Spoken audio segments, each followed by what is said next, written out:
a boxy wooden cabinet with a small curved screen, and it sat in the corner like a silent black and white tombstone. When Ethan and his girlfriend Maya bought the place, they had planned to get rid of it. But there was something about the TV that made them hesitate. A subtle humming energy even when it was unplugged. One rainy Saturday, bored with streaming services, they decided to see if the old thing worked. They found a heavy gauge cable, plugged it in, and the screen flickered to life. Instead of static, a picture came through instantly.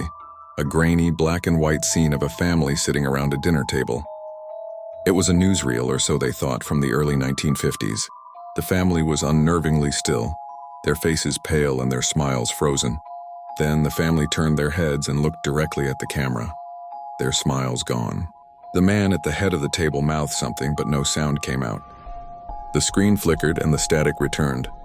Ethan and Maya looked at each other, their faces pale. It was a prank, they decided.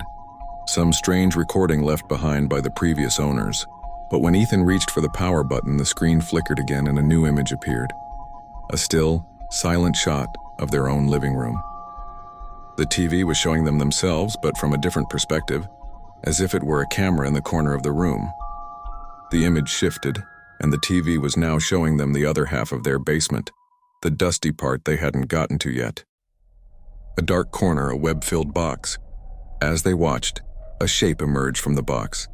A pale, childlike figure, its face a distorted blur.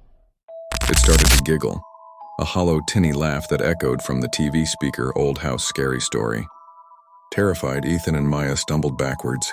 They could hear the scratching again, the same sound that had kept them up at night, but it wasn't coming from the walls anymore. It was coming from the basement, Old House Scary Story. The screen flickered again, and a black and white picture of a girl with wide, vacant blue eyes and a porcelain-like face filled the screen. She stood before a door, her mouth moving as if speaking. Her voice, dry as parchment, came through the TV speaker. "He will be home soon." School teacher scared story. Ethan looked at Maya, his heart pounding in his chest. They ran for the basement door, scrambling to get out, but the television's light followed them. A bright white glow seeping from the screen and filling the room. They reached the stairs, but the door at the top wouldn't open. It was stuck. They turned back to the TV. The picture on the screen was now of their own living room, but with a horrifying change. In the corner of the screen, a dark, shadowy figure was standing in front of the door, its head turned, its face a blur. The figure raised its hand and, with a slow, deliberate movement, it began to scrape